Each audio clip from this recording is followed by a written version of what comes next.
जो कुंडली है, कुंडली मिलान है, ये ज्योतिष का पार्ट नहीं है। मैं आज आपको बता दूं।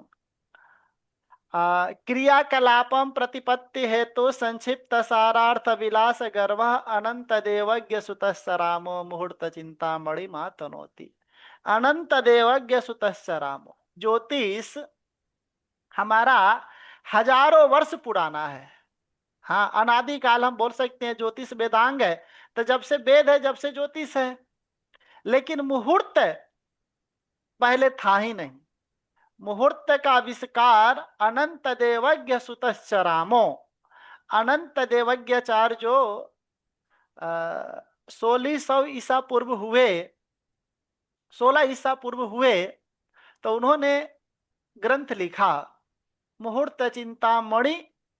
तो मुहूर्त चिंतामणि में उन्होंने एक विवाह प्रकरण लिखा, और वो विवाह प्रकरण में उन्होंने मुहूर्त शास्त्र बनाया कि इस नक्षत्र में और इस योग में जो लड़की जन्म लेगी या जो लड़का जन्म लेगा, उस व्यक्ति का विवाह यदि इस योग वाले व्यक्ति के साथ होगा तो काफी चांसेज हैं कि उनका रिश्ता अच्छा रहेगा,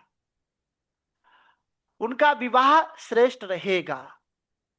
तो विवाह प्रकरण में उन्होंने पहले राशि बताया, फिर उन्होंने नक्षत्र बताया, उन्होंने योग बताया, करण तिथि सब कुछ बताया कि इस समय इस मुहूर्त में इस योग में इतने बजकर इतने लगन में, लगन पत्रिका भी लिखाती हैं कि इस लगन में इतने बजकर इतने समय पर इस राशि और इस नक्षत्र में जन्मे व्यक्ति, इस राशि इस नक्षत्र में व्यक्ति का विवाह होगा। तो सवाक्य वज्रो मतलब हुआ, मतलब ऐसा कहा कि वज्रपात भी होगा ना, लेकिन उसका कुछ नहीं होगा। मतलब ये रिश्ता अटूट है, 7 जन्मों का रिश्ता है। इस मेष राशि वाले और कर्क राशि वाले व्यक्ति का विवाह यदि इस समय पर इस जगह पे किया जाए तो इनका जीवन बड़ा सुखी सुखमय रहेगा। तो उन्होंने पूरा ग्रंथ लिख करके हमको दिया। उसमें से हमने क्या किया, मुहूर्त चिंतामणि तो छोड़े, अरे जो विवाह प्रकरण का जो मुहूर्त पाठ था उसको भी छोड़ दिया। और उसमें देखिए, पूरा मुहूर्त चिंतामणि ग्रंथ है, उसमें एक चैप्टर है, उस चैप्टर का नाम है विवाह। उस चैप्टर के अंदर भी एक पैराग्राफ है, उस पैराग्राफ का नाम है अष्टकूट मिलान। तो ज्योतिषियों ने उस अष्टकूट मिलान को इतना फेमस कर दिया, इतना फेमस कर दिया कि आज हमें लगता है कुंडली मिलान का मतलब है, ज्योतिष का मतलब ही कुंडली मिलान। और इस तरह से एक भ्रांति फैला दिया कि यदि कुंडली मिलान के करोगे तो शादी नहीं टूटेगी। ठीक है, उन्होंने बताया कि इस व्यक्ति का इस व्यक्ति के साथ शादी करो तो शादी मैक्सिमम चांस है चलने का। लेकिन आजकल के ज्योतिषी तो गारंटी दे रहे हैं कि कुंडली मिलान के शादी करोगे तो नहीं टूटेगा, नहीं करोगे तो टूट जाएगा। इसका कोई मतलब नहीं है। हमेशा याद रखें, जिसका शादी जिस समय जहां पर जिस व्यक्ति के साथ लिखा है वहीं पर होगा। लेकिन हम अच्छा से अच्छा अपने रिश्ता करने की कोशिश करते हैं, हम अपने बच्चों के लिए अच्छे से अच्छे रिश्ता ढूंढने की कोशिश करते हैं, इसीलिए कुंडली मिलान भी अत्यधिक श्रेष्ठ है। लेकिन कुंडली मिलान ज्योतिष का पाठ है नहीं, कुंडली मिलान मुहूर्त का पाठ है। लेकिन है तो विवाह के अंदर ही। तो मुहूर्त पाठ हम अलग पढ़ेंगे, एक टॉपिक हम रखे हैं मुहूर्त के लिए, वो अलग बात है। लेकिन आज उसी में से हम कुंडली मिलान पढ़ते हैं। तो उस समय जो अनंत देवज्ञाचार्य के जो पुत्र रामाचार्य थे, उन्होंने 8 पैरामीटर बताया हमें, वर्ण, वश्य, तारा, योनि, ग्रह, मैत्री, गण, भकुट और नारी। और कहा कि ये 8 पैरामीटर से 8 वस्तुओं की कल्पना करो। कहा वर्ण से उसका चेक करो कार्य क्षमता। लड़का का कार्य क्षमता कितनी है, लड़की की कार्य क्षमता कितनी है। पता चलता है कि लड़की का जो ऊर्जा लेवल है वो 100% है, और लड़के का ऊर्जा परसेंट जो है वो 10% है। दोनों की शादी करा दोगे, कभी चलेगा ही नहीं, चल ही नहीं सकता। हाँ, क्योंकि दाम्पत्य जीवन चलाने के लिए दोनों की कार्य क्षमता एक होना चाहिए। पुरुष का समाज ने ये अधिकार दिया कि तुम पैसे कमाओ, तो स्त्री को भी पूरा हक दिया है कि पूरा फैमिली संभालो। यदि स्त्री फैमिली नहीं संभाल रही है तो कहीं ना कहीं गाड़ी चलने का तो वो चक्का है, एक पंचर हो गया तो रथ नहीं चलेगा, ये बड़ा मुश्किल है। इसीलिए इसके लिए .1 दिया कि 1 पॉइंट में कमी आ जाएगा। दूसरा कहा वश्य। वश्य का मतलब होता है कंट्रोल, किसका किस पे कंट्रोल है। आप बताएं किसका किस पे कंट्रोल होना चाहिए नॉर्मली, आप लोग बताएंगे, कौन बताएंगे किसका कंट्रोल किस पे होना चाहिए। लड़का का लड़की पे होना चाहिए कि लड़की का लड़का पे होना चाहिए। गुरुजी, लड़के का तो लड़की पे होना चाहिए, मगर आजकल तो बदल गया समय देश काल पात्र के साथ। हम्म। आजकल तो लड़की कंट्रोल कर रही है लड़के को। होना किसकी चाहिए, सही है। देखें, मैं इसलिए कह रहा हूं लड़की के लड़के के ऊपर लड़की का कंट्रोल नहीं होना चाहिए, क्योंकि जो लड़की का है ना, उसका पति और पुत्र से ज्यादा दिमाग चलता नहीं है। हाँ, पति और पुत्र।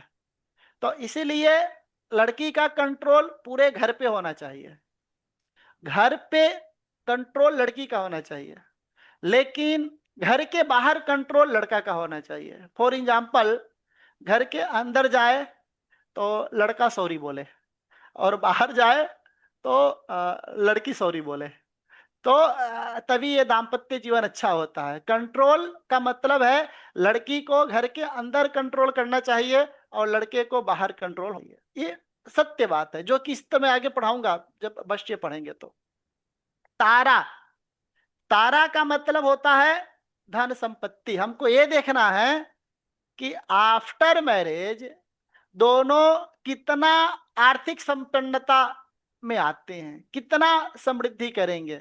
ऐसा तो नहीं कि आफ्टर मैरिज दोनों में दिक्कत है या आफ्टर मैरिज दोनों दरिद्र हो जाएं। हमको ये देखना है कि शादी के बाद दोनों कितना धनाढ़ होंगे। फिर ये देखना है योनि। योनि का मतलब होता है शारीरिक संबंध, फिजिकली सेटिस्फेक्शन। दोनों को भरपूर होना चाहिए। यदि एक भरपूर नहीं हो रहा है, दूसरे को दिक्कत हो रही है, तो ये भी कहीं ना कहीं दिक्कत क्रिएट करेगा। ग्रह मैत्री का मतलब होता है दोनों के विचार, लड़का और लड़की के विचार। दोनों का कभी उल्टा विचार हो जाए, दोनों का विचार हमेशा मिलना चाहिए, जिसको बोलते हैं टेलीपैथी। टेलीपैथी का विचार हमेशा ग्रह मैत्री से होता है। गण का मतलब होता है प्रकृति और प्रवृत्ति, दोनों का नेचर कैसा है। हाँ, अब एक नॉनवेज खाने वाला है और एक वेज खाने वाले हैं, ऐसे भी शादी नहीं होगी ना। या तो दोनों ही भगवान का भक्त हो या दोनों ही नास्तिक हो, फिर भी चलेगा। भकुट, भकुट 3 प्रकार का होता है। एक में देखते हैं कि शादी के बाद इनके संतान होगा कि नहीं, क्योंकि शादी के बाद संतान का भी बड़ा महत्व है। दोनों की लॉन्गिविटी ऐसा चेक करना है कि दोनों की आयु तो कम तो नहीं है। कभी कभी एक की आयु शादी हुआ और एक कोई एक्सपायर हो जाता है। अभी फिलहाल में ही एक हमारे जानने वाले हैं, शादी हुआ 2 साल बाद उनके पति वकील थे, वो उनका देहांत हो गया। तो ये भी तो गलत है ना चीजें। और आर्थिक स्थिति, हाँ, कि ये भी बड़ा स्ट्रांग होना चाहिए। तारा, तारा में भी धन संपत्ति है, भकूट में भी धन संपत्ति है। तारा और भकूट में अंतर क्या है कि कभी कभी क्या होता है कि एक मतलब लड़की बड़ा खर्चीली हो जाती है, कभी लड़का बड़ा पैसा उड़ाने लगता है पानी की तरह। तो और तारा का मतलब है कि उसके पास कमाई कितना होगा। और भकूट में जो आर्थिक स्थिति देखते हैं ना, कमाने के बाद दोनों कितना सेव करते हैं, वो आर्थिक स्थिति यहां से हम देखेंगे। कमाई कितना होगी वो तारा बताएगा। नाड़ी से हम दो चीज देखते हैं, यहां से संतान भी देखते हैं और कोई लंबी बीमारी देखते हैं। हाँ, जो कि आजकल ये बीमारियां तो जैसे कि गुप्त रोग या दोनों की फिजिकल रिलेशनशिप में रहने के कारण भी बीमारियां हो जाती हैं। तो ये सब का विचार हम नाड़ी से करेंगे। तो जैसे नाड़ी के लिए उन्होंने 8 दिया, क्या कि बड़ा इंपॉर्टेंट है, नाड़ी बड़ा इंपॉर्टेंट है। कहा कि शास्त्र जो कहता है कि प्रथम सुख निरोगी काया, दूसरा सुख बस में माया, तीसरा सुख पुत्र अधिकारी, चतुर्थ सुख बस में नारी। ये संसार में 4 सुख हैं और ये चारों सुख भकुट और नाड़ी से विचार करते हैं। क्योंकि निरोगी काया, तो वो तो 8 नंबर हो गया ना। यदि शादी के बाद पता चले एक बीमार रहने लगे तो भी तो गलत है। संतान ना हो ये भी गलत है। आर्थिक स्थिति ना हो ये भी गलत है। तो इसीलिए जो हमारे जीवन के सबसे ज्यादा सुख देने वाला है वो स्वास्थ्य सबसे बड़ा हमारा सुख है। फिर स्पाउस सबसे बड़ा सुख है, और संतान सबसे बड़ा सुख है, और पैसा। तो ये 4 जो है, निरोगी काया, लाइफ पार्टनर अच्छा हो, देखो 4 सुख मिल जाता है तो कोई दिक्कत नहीं है जीवन में। पहला, हम स्वस्थ रहें।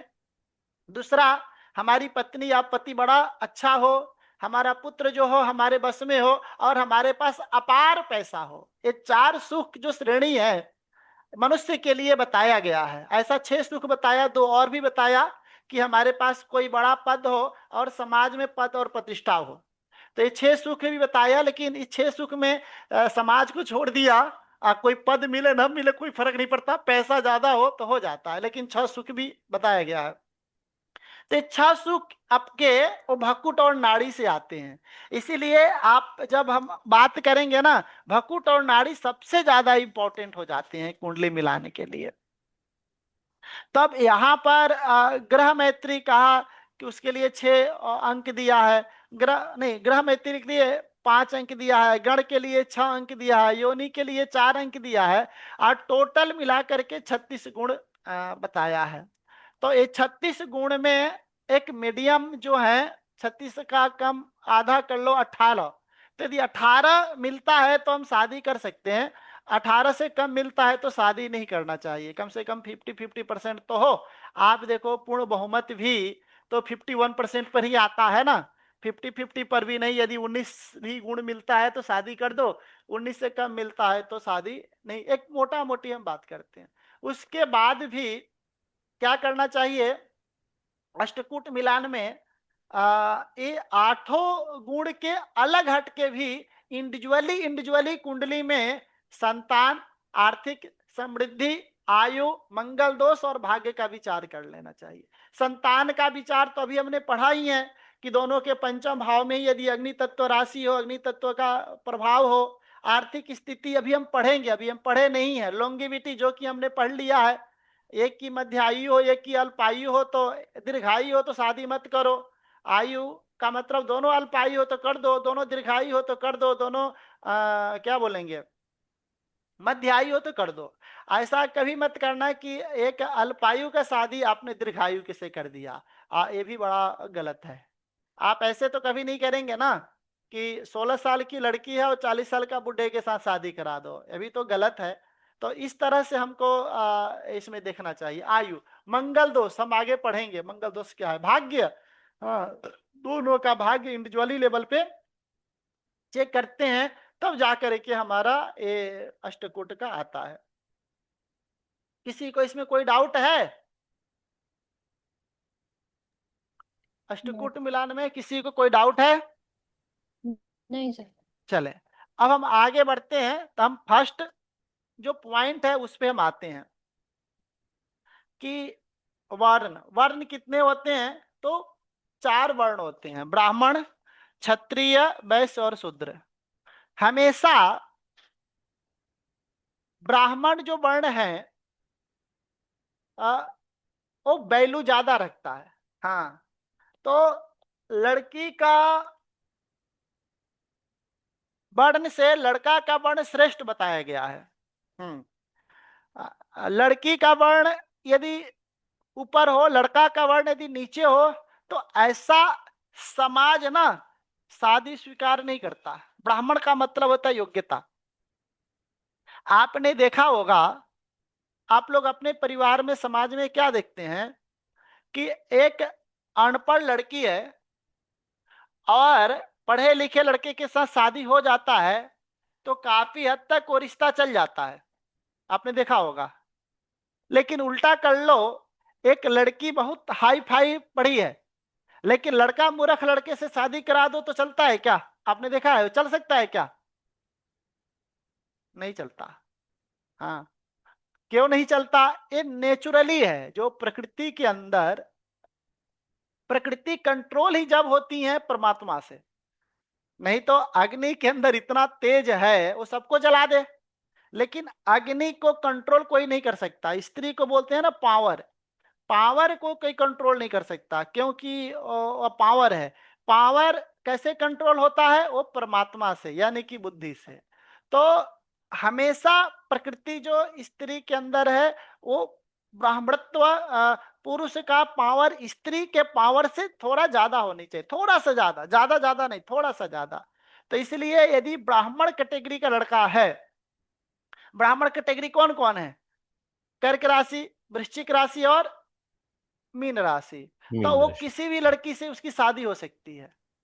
यदि क्षत्रिय लड़का है, मेष राशि, सिंह राशि, धनु राशि, तो उसकी शादी कर्क राशि, वृश्चिक राशि और मीन राशि की लड़की से नहीं होगा क्योंकि वो लड़की श्रेष्ठ हो जाएगी ना। तो ये चीज यहाँ पे थोड़ा वश्य में, वर्ण में हमको देखना है, ठीक ना। जो शूद्र लड़कियां हैं वो किसी के साथ उसकी शादी हो सकती है क्योंकि शूद्र के ऊपर सब श्रेष्ठ हैं। तो एक हमने यहाँ पर एग्जाम्पल लिया है। हाँ, इसी एग्जाम्पल पे हम पूरा का पूरा पढ़ेंगे। ये जो लड़का है मेष राशि का और भरणी नक्षत्र है, लड़की जो है मीन राशि और रेवती नक्षत्र है, ठीक ना। हमने एक एग्जाम्पल लिया है तो इसी एग्जाम्पल पे हम पूरा का पूरा पढ़ेंगे। तो अब यहाँ पर वर जो है वो मेष राशि का आ गया। मेष राशि का मतलब यानी कि क्षत्रिय है, और मीन राशि यानी कि वो ब्राह्मण है। तो लड़की मीन राशि हो गई, लड़का मेष राशि हो गया। तो यानी कि जो लड़की है वो लड़का से ज्यादा वर्ण में ऊपर आ गया। तो यहाँ पर ये वर्ण मिलान है, यहाँ पर 0 पॉइंट मिलेगा। यहाँ पर नियम ये कहता है, आप लिखना चाहें तो लिख लीजिए, नियम यह कहता है कि या तो दोनों का वर्ण समान हो या लड़की का वर्ण लड़के के वर्ण से नीचा हो, तब इस पॉइंट को दिया जाता है। यदि ये पॉइंट उल्टा होता है तो इस पॉइंट का जो अंक मिलेगा वो 0 मिलेगा। इस प्रकार जो अनंत देवाज्ञाचार्य जो थे, रामाचार्य थे, उन्होंने उस समय इस फॉर्मूला को अप्लाई करके और बताया कि भाई देख, लड़की का गुण ये है, लड़का का गुण ये है, तो ये लड़की इसके साथ शादी कर सकते हो। यदि ऐसा नहीं हो रहा है तो ये 0 पॉइंट मिला, यहाँ पर शादी नहीं हो सकती। तो यानी कि वर्ण में यहाँ पर 1 पॉइंट में 0 पॉइंट मिला। हम अब आगे बढ़ते हैं। वर्ण के बाद दूसरा जो पॉइंट है वो वश्य का होता है। देखें, वश्य का मतलब ऐसे बोलते हैं कि वश्य 4 हैं, नहीं 5 हैं। एक है चतुष्पद, मानव, जलचर, बंचर और कीट, यानी कि 5 प्रकार की राशियां हैं। 5 प्रकार की जो राशियां हैं उसमें 4 राशियां चतुष्पद है, ठीक ना, और 4.5 राशियां मानव है, 2.5 राशियां जलचर हैं, 1 राशि बंचर है और 1 राशि कीट है। का कि इसके मतलब क्या है? का इसका मतलब यह है कि जो जलचर है उसका शादी जलचर से करो, बंचर की शादी बंचर से करो। दोनों पानी में रहेंगे तो पानी में ही अच्छा रहेगा ना। हाँ, अब जो कीट हैं, कीट का मतलब जो बिल में रहते हैं, हाँ, मान के अंदर, बिल के अंदर रहते हैं, तो बिच्छू हो गया, सांप हो गया, तो भाई उसकी शादी यदि आप चतुष्पद वाले के साथ रख दोगे तो भाई वो तो नहीं होगा ना, शादी नहीं होगा। तो जो जिस राशि का जो नेचर है उसी नेचर के साथ उसका शादी करोगे तो वो चलेगा, और नहीं तो दिक्कत रहेगा। तो ये कहा कि ये कैसे पता चलेगा, तो इसी के लिए ना एक कोष्टक बनाया। आप जो यहाँ पे कोष्टक देख पा रहे हैं तो देख लें। तो आप लोग को स्क्रीन शेयर हो रहा है सबको? हेलो? गुरुजी शेयर हो रहा है। ये जो मानव लिखा है गुरुजी यहाँ पे जी। वश्य में, ये हम्म। द्विपद राशियां है ना ये? हाँ, मानव यानी कि द्विपद है। इसको मानव कर दो या इसको द्विपद राशियां कर लो। हाँ, मैं द्विपद ही कर देता हूँ।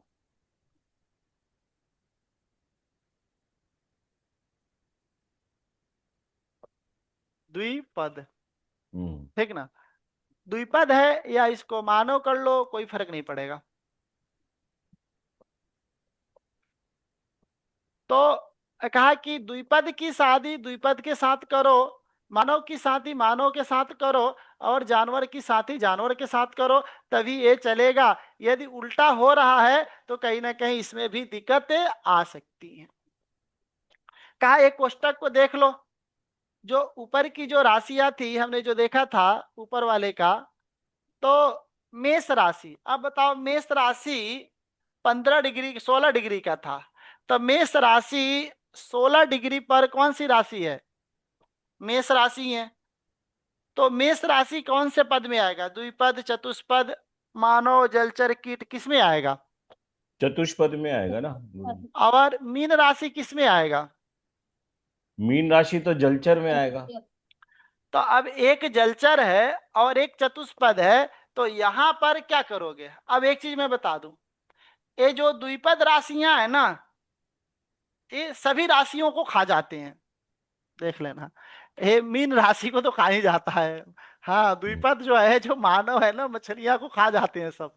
हाँ, तो जब मानव मछली को खा जाएगा तो फिर तो मानव के साथ विवाह नहीं करना चाहिए ना। फिर वो जलचर कह दी मानव के साथ विवाह कर दोगे तो मानव तो उसको खा जाएगा। हाँ, तो भाई वो बस का तो छोड़ो, वो तो पूरा कंट्रोल, क्या वो तो हावी हो जाएगा ना उसके ऊपर।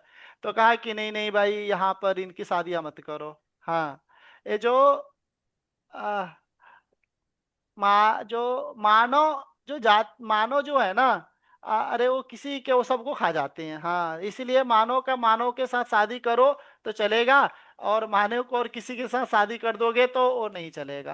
हाँ, और किसी के साथ ये चलते ही नहीं है। बाकी इस कोष्टक में आप दे दो, देख लो। इस तरह से हमको विचार करना चाहिए। ये जो कीट राशियां है ना, सबसे खतरनाक राशि है कीट राशि। मैं इसको अलग से पढ़ाऊंगा आपको, कीट राशि और बंचर राशि में। क्योंकि जो बंचर राशि और कीट राशि हैं, ये सबसे डेंजर राशियां हैं। वृश्चिक राशि के बारे में आपको पता है? आप मुझे बताओ, आप लोग मुझे एक क्वेश्चन का अर्थ बताना। वृश्चिक राशि कौन सा तत्व है? यहाँ पे जलचर है, जलचर है ना यहाँ पर। वृश्चिक राशि का तत्व क्या है? जलचर है। जी। और वृश्चिक राशि का लॉर्ड कौन है? मंगल। मंगल। मंगल है गुरुजी। और मंगल कैसा ग्रह है? मंगल ग्रह अग्नि, कैसा है? अग्नि क्रूर तत्व। ग्रह है। अग्नि तत्व। अब ये हाँ। देखो, मंगल अग्नि तत्व ग्रह है, तो उसकी वृश्चिक राशि जल तत्व कैसे हुआ? गलत है ना? और एक मंगल यदि अग्नि तत्व है तो चलो मेष राशि में, सिंह राशि में जाएगा तो अच्छा फल देगा, ठीक ना? और सब में जाएगा तो अच्छा फल देगा। यहाँ तक कि वो कर्क राशि में जाके नीच हो जाता है, क्योंकि वो जल तत्व राशि है। हम्म। मीन में भी मंगल बहुत अच्छा फल देता नहीं है प्रैक्टिकली देखो तो वो वृश्चिक राशि में जाकर के मंगल अपने घर में अच्छा फल कैसे देता है? आप मुझे बताओ।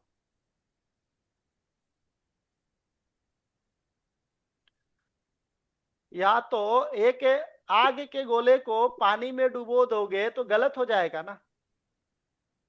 अब देखें, आप मुझे ये बताएं, सबसे ज्यादा अग्नि कहाँ पे है? सूर्य में है या पृथ्वी के अंदर है? सूर्य। सूर्य के। क्या पृथ्वी के अंदर अग्नि की कमी है क्या? नहीं सर। हम्म, सबसे ज्यादा अग्नि पृथ्वी के अंदर है। हाँ, जिसको बड़वानल बोलते हैं, बड़वानल। हाँ, मतलब सूर्य के अंदर जितनी गर्मी है उससे करोड़ गुना ज्यादा जो गर्मी है वो पृथ्वी के अंदर है। तभी हम आ, पृथ्वी के ऊपर गुरुत्वाकर्षण के कारण हम खड़े हैं। पृथ्वी के अंदर बड़ा वो गर्मी है। तो लेकिन वो गर्मी के ऊपर पानी और चढ़ा है। पृथ्वी के चारों तरफ जो है ना पानी है, और पानी के अंदर आग है। हाँ, जहां पर पाताल वली रहता है। तो लेकिन वो गर्मी किसी को दिखता नहीं है। तो मैं क्लियर बता दूं, जो वृश्चिक राशि वाले हैं ना, वो बहुत ही ज्यादा गुस्सैले हैं, इतना ज्यादा गुस्सैले हैं। मोदी को देख लो ना, मोदी वृश्चिक राशि का है। हाँ, वो वो जिससे भिड़ता है उसका वंश मिटा देता है, लेकिन किसी को पता भी नहीं चलता। आप देख लेना, जो भी मोदी के विरुद्ध गया, हाँ, वो बीजेपी के विरुद्ध गया। यहां तक तो छोड़ो, कुछ दिन पहले मोदी विरोधी को देशद्रोही भी कहा जाता था। अच्छा, ये बीजेपी विरोधी है तो यानी कि ये टेररिस्ट है। हाँ, ये हिंदू विरोधी है। ऐसा मानसिकता बना दिया था लोगों का। तो मैं आपको सिर्फ ये बता रहा हूं कि जो वृश्चिक राशि के अंदर जो आग है ना, वो स्थिर आग है। क्योंकि वृश्चिक राशि स्थिर राशि है।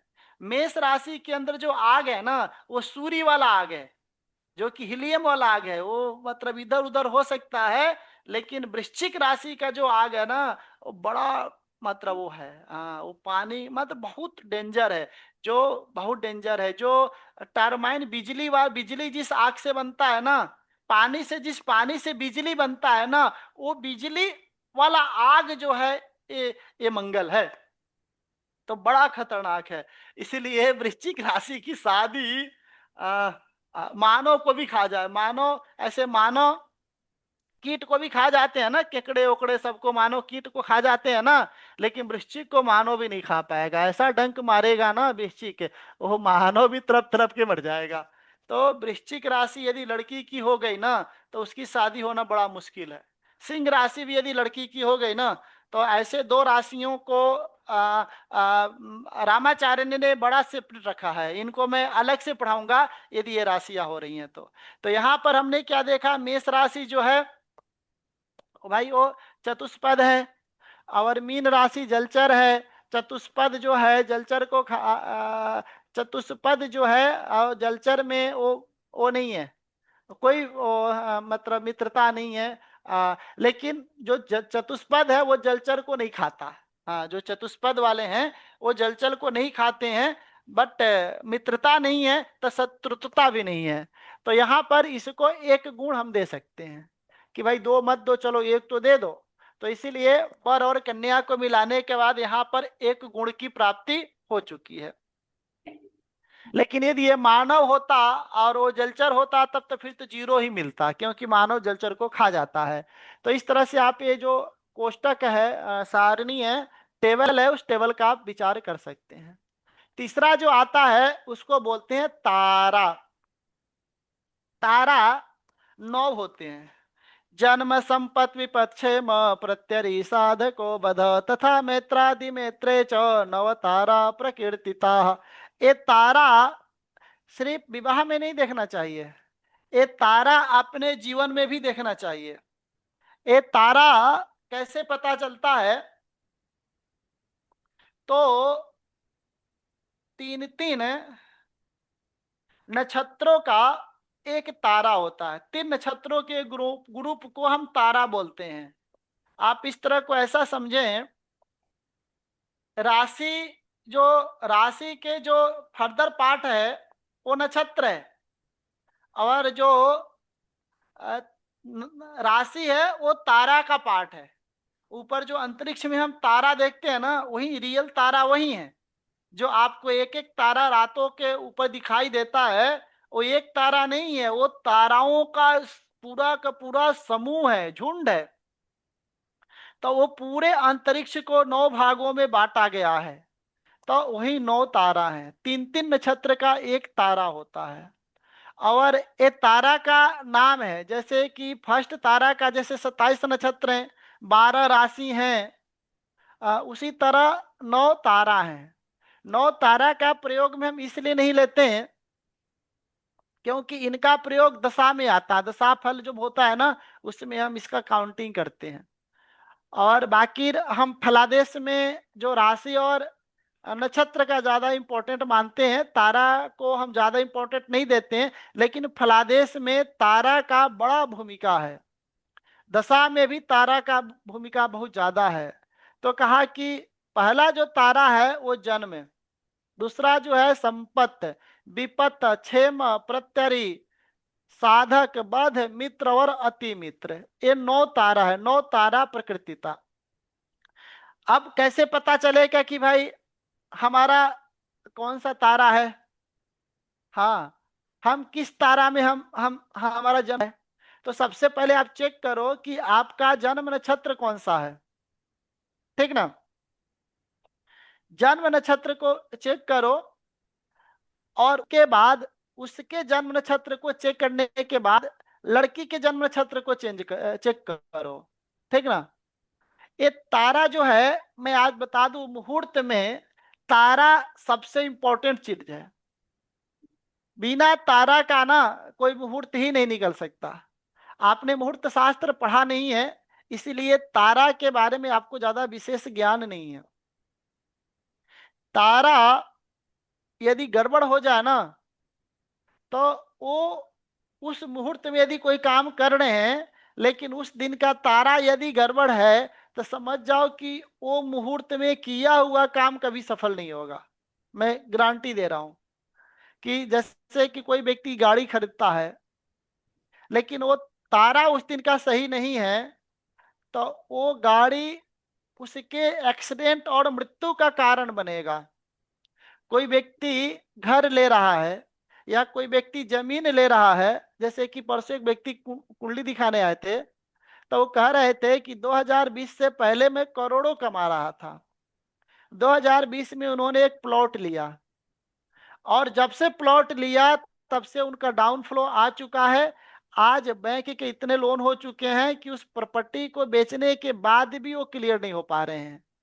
तो ये तारा बड़ा पावरफुल चीज है।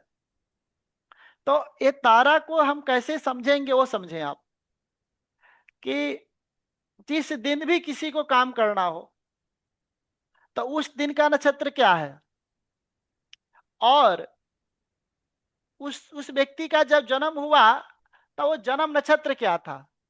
जैसे कि आप लोगों का किसी का मैं कुछ टाइम निकाल रहा हूं, जैसे आपने पूछा, क्योंकि ये पूरा का पूरा कुंडली मिलान मुहूर्त शास्त्र है, तारा को आपको जानना बड़ा जरूरी है। जैसे कोई भी व्यक्ति पूछे कि गुरुजी कल अक्षय तृतीया है, अक्षय तृतीया पर हमको काम करना चाहिए या नहीं करना चाहिए, तो हम क्या देखेंगे, सबसे पहले उस व्यक्ति से पूछेंगे कि आपका नक्षत्र क्या है। जैसे आप लोगों में कोई व्यक्ति बताएं कि आप लोगों का नक्षत्र क्या है, किनका तो देखें कल के लिए। ये मून मून का नक्षत्र देखना है या लगन का नक्षत्र नहीं, देख। मून का रोहिणी। नक्षत्र, मून का नक्षत्र देखना है, और कोई नक्षत्र नहीं देखना है, सिर्फ और सिर्फ मून का नक्षत्र। राशि का मतलब चंद्र राशि, नक्षत्र का मतलब मून का नक्षत्र। नक्षत्र लगन का नक्षत्र ज्यादा इंपॉर्टेंट नहीं है मुहूर्त के लिए, मून का नक्षत्र। क्योंकि लगन का नक्षत्र इसलिए इंपॉर्टेंट नहीं है क्योंकि मनोनुकूलम दुखम मन प्रतिकूलम सुखम, जी। क्योंकि मन से ही पूरा का पूरा हमारा खेल है। हाँ, मन का ही हमारा पूरा का पूरा खेल है, इसीलिए चंद्र नक्षत्र ही सर्वोपरि है। चले, हाँ, क्या कौन सा नक्षत्र बताए थे?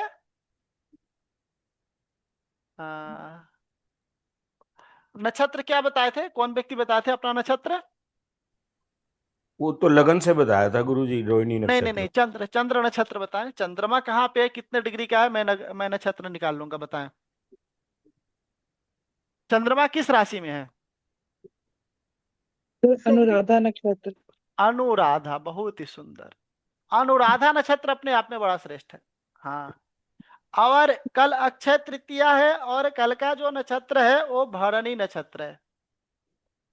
अब कल मंजू जी ने पूछा कि सर कल अक्षय तृतीया है, और अक्षय तृतीया पर मैं सोच रहा हूं कि ये घर खरीद लूं, क्या हमें अक्षय तृतीया पर घर खरीदना चाहिए?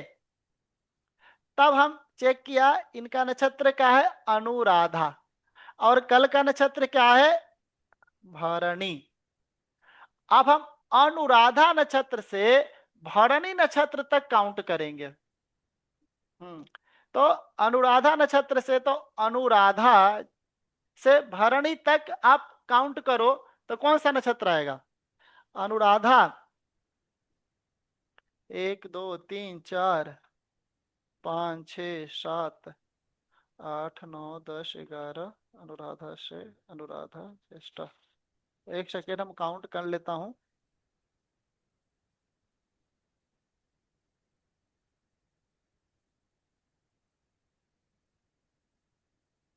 देखें, अनुराधा से हमको काउंट करना है कहां तक? भरणी तक।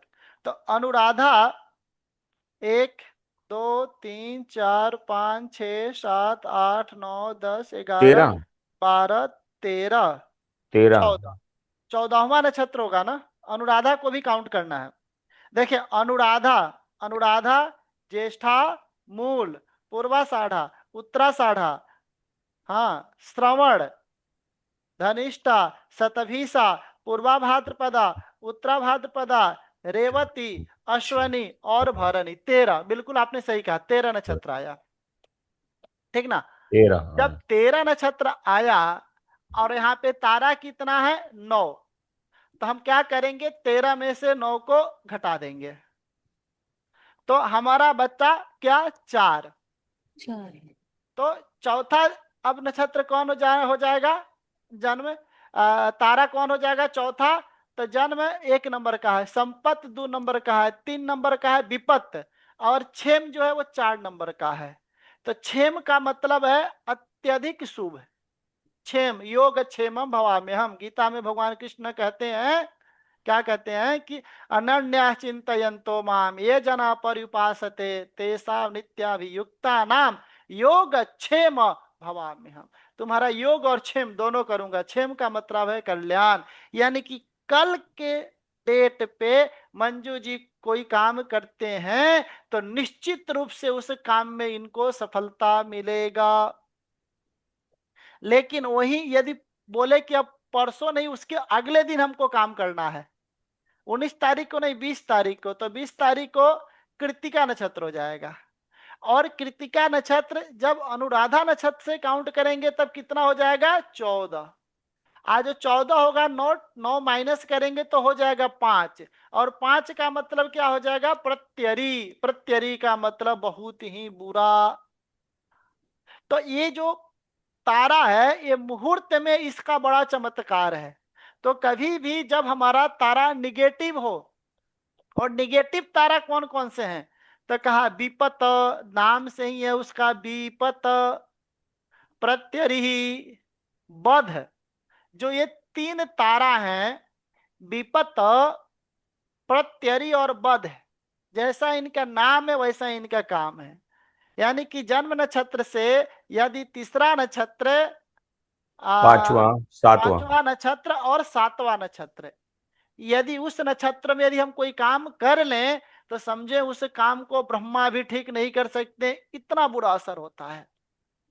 तो कहा रामाचार्य ने कि यदि जब उसका जन्म हो रहा है, वो जन्म से लेकर के यदि वो 5वें 7वें और तीसरे नक्षत्र वाले व्यक्ति के साथ शादी करेगा, तो वो शादी, वो लड़की या वो लड़का उसके जीवन के लिए फलीभूत होगा, इसकी क्या गारंटी है?